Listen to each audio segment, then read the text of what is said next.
Dahil nga po sumahod na si Papa Bernard at malapit na rin naman ang pasukan, ay naisipan na nating ibili ng gamit ang mga bata. Tamang-tama naman po na gusto nila sumama, tricycle ang dala ni Papa Bernard, kaya ayun. Nung una nga, ang sabi ko po ay kami na lang ni Papa Bernard, ayaw po main ni Kuya Brent dahil gusto niya daw pong mamili ng mga gamit niya. At para pair naman, sinama na rin natin si Mickey Boy. Tamang-tama naman, napalis na kami, bigla dumating tong aking parcel, o diba nabayaran pa natin. Hindi ko po pala na-check na ngayon pala to parating. Nahiya pa nga po kay Manong Rider kasi wala akong barya, mura lang to, buti na lang marami siyang barya. Habang nasa biyahe nga po kami, napansin ko itong damit ni Papa Bernard ay butas-butas na pala. Bigla tuloy ako naawa sa kanya dahil nakakabili siya ng luho ng mga anak pero damit niya hindi na niya mabili. Ako lang talaga ang nabili ng mga damit niya at hindi ko naman napansin na butas-butas na tong nasuot niya. Dito lang din naman po kami sa Santo Tomas namili dahil sa Tanawan daw po ngayon ay napakaraming tao. At least po dito kahit may dala kaming bata ay hindi na namin kailangan mapamakipagsiksikan at magmadali. Eto nga po sila Kuya Brent na tuwing makakita ng escalator, lagi nilang pinaglalaruan. O kaway-kaway doon sa mga anak nang lalambing sa ina tuwing may pabibili. Nako Kuya Brent, alam ko na yung mga galawan mong yan, may gusto ko na naman ipabili. Dito nga po kami sa second floor sa Liana sa Santo Tomas namili ng mga gamit ng mga bata at ayos na ayos naman, walang gasinong tao. Eto nga pong sa bungad pa lang ng department store ang kukulit ng dalawang bata. Ito naman si Kuya Brent tuwan-tuwa dito sa electric pan, ang lakas daw ng hangin. May pagsayaw pa nga yan sa harap ng salam, hindi ko lang nakunan.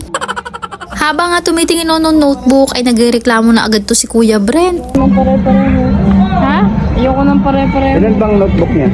Wala pa na 15. Well. Ako. Maganda nga, pare-pares lang na kulay. Ay, nalilito na ako. Hirap maghanap. Ulit-ulit kasi na yung Pilipino buklat. Oh, narinig nyo naman ay narireklamo niya. Ayaw niya na pare-parehas ng kulay. Halos kasi ito yung mamimili ako ito yung pasukan. Ang kulay ng notebook niya ay pare-parehas. Ganon din si Mickey Boy. Natutuwa kasi ako. Ngayon ay ayaw niya na kasi nahihirapan daw siya at nalilito daw siya kung anong subject yun. Kasi nga pare-parehas ng kulay. Haba yung anak ko marunong na ngayon magreklamo sa mga pinipili ko. Dito na nga rin po kami bumili ng bag niya kasi nung nakaraan nung nagtingin kami doon sa Walter, aba ay napakamahal, dito mura lang. Kaya naman pansamantala ito muna ang gamitin mo Kuya Brent. At dahil hindi pa naman makakareklamo si Mickey Boy, syempre pare-parehas ang kulay na naman napipiliin ko para sa kanya. Bigla nga nawala si Kuya Brent nandito lang pala siya at tuwang-tuwa dito sa parang safety box na to. Pwedeng-pwede niya daw tong ipunan ng pera ang tanong sa gastos mong yan makakaipon ka ba? Tumingin-tingin na nga rin po ako ng pencil case ni Mickey Boy nang hindi naman nangangalat ang lapis niya. Nakita niyo po ba si Kuya Brent na wala ang ginawa kundi kanina pa sumayo na sumayo? Siguro masaya yan. Iniisip ko pa nga lang kung ano ang kulang dito. Ito naman si Kuya Brent, hinatak na naman ako. Hindi naman dito yung sa school supply section. Hindi nga po ako nagkamali at nagpapabili na naman siya ng damit.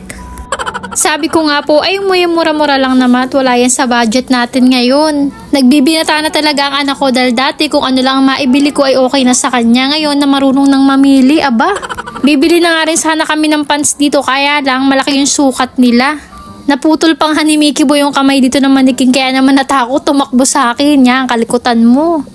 At pagkatapos nga namin mamili, syempre alam na nagyakag dito sa McDo malapit sa amin. Energetic nga to si Mickey Boy. Kabaligtaran naman ni Brett na akala mo hindi nabili ang gusto. Nyos ko day. Halos nga na napamili namin ay sa kanya at kukunti nga lang dun yung kay Mickey Boy. Nagsuggest nga po ako na kanin na lang lahat ng kainin namin para naman pag uwi namin hindi na ako magsasaing, tutulog na lang. O diba mindset? Mag-aalas 6 na rin naman yan ng hapon at tamang-tama ng panghapunan. At eto na naman po si Mickey Boy na ganado na naman kumain. Buti na lang at may hugasan dito ng kamay. Kahit ano atang ihain mo kay Mickey Boy, ganado lagi sa pagkain. Thank you Lord para dyan. Malakas din naman po kumain si Kuya Brent pero hindi kagaya ni Mickey Boy na maganang-magana talaga. Si Kuya Brent po kasi minsan namimili pa yan ng ulam pero si Mickey Boy basta may itlog at ketchup, ala katalo na yan. Kahit nga po may sakit yan at tinanong mo kung anong gusto, talaga magre-request yan kung anong gusto niyang kainin. Ibinigay ko na nga po dyan yung pinakamalaking manok at kita nyo naman parang kulang pa. O siya, bye!